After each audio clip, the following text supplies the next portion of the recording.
যেমনটি দেখছিলেন, রিয়াতির সুবিধা উঠে আজ থেকে কার্যকর হয়েছে ট্রেনের বাড়তি ভাড়া। এদিকে আবার গতকাল গাজীপুরে দুর্ঘটনায় কমলাপুরে দেখা দিয়েছে ভয়াবহ শিডিউল বিপর্যয়।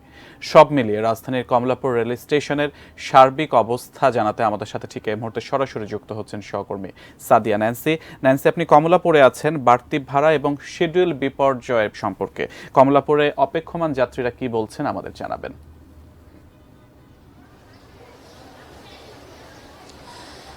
সিয়াম, ধন্যবাদ। প্রথমে একটু জানিয়ে রাখি যে আপনি যেটি বলছিলেন শিডিউল বিপর্যয়, মূলত ভাড়ার চেয়ে কিন্তু এই মুহূর্তে ভোগান্তির চিত্রটা এই মুহূর্তে কমলাপুর স্টেশনে অনেক বেশি। এবং যেটি বলছিলেন সকালবেলা যেই ট্রেনগুলো, বিশেষ করে উত্তরবঙ্গের যেই ট্রেন আসার কথা ছিল সকালে, সেই ট্রেনগুলো কিন্তু এখনও এসে পৌঁছেনি এমন বেশ কয়েকটি ট্রেনের খবর কিন্তু আমরা পেয়েছি।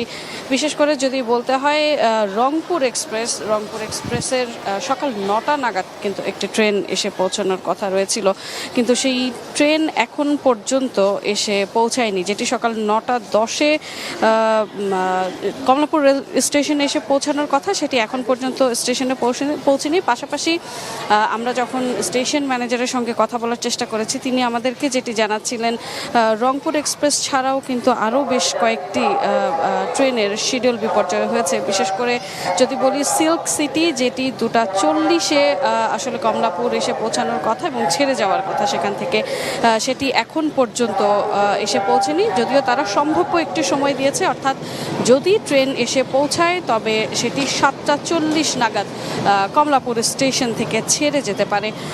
তবে সেক্ষেত্রে প্রায় উত্তরবঙ্গের প্রায় প্রতিটি ট্রেনে কিন্তু 4 থেকে 5 ঘন্টা ডিলে হচ্ছে আসা এবং ছেড়ে যাওয়া দুটির মধ্যেই। এবং আরও একটি বিষয় জানিয়ে রাখতে চাই যে সকালে যেই ট্রেনগুলো আসলে আসার কথা ছিল সেগুলো তো পৌঁছায়নি, অর্থাৎ দুপুর 1টা থেকে 2টোর পর যেই ট্রেনগুলো আসলে কমলাপুর আসার কথা সেই ট্রেনগুলো কিন্তু এসে পৌঁছেনি। পাশাপাশি বনলতা এক্সপ্রেসের একটি সম্ভাব্য সময় দিয়েছে, সেটি আসার কথা ছিল 1টা 30-এ, এবং সেটির সম্ভাব্য সময় কিছুক্ষণ আগে আমাদেরকে জানানো হয়েছে 5টা 10-এ। অর্থাৎ যদি ট্রেনটি আসে সেটিও 4 থেকে 5 ঘন্টা লেটে কিন্তু ছেড়ে যাবে। তো সব কিছু মিলিয়ে শিডিউল বিপর্যয় নিয়ে আমরা জানতে চাচ্ছিলাম যে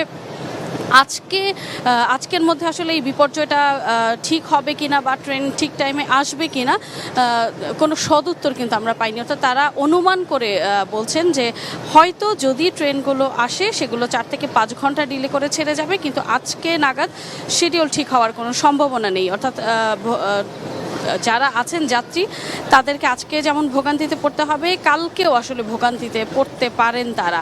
অর্থাৎ এখন পর্যন্ত রেল কর্তৃপক্ষের কাছ থেকে একদম শিওর হয়ে জানা যায়নি যে সেই শিডিউল বিপর্যয়টা আসলে কালকের মধ্যে তারা ঠিক করতে পারবেন কিনা বা ঠিক হবে কিনা।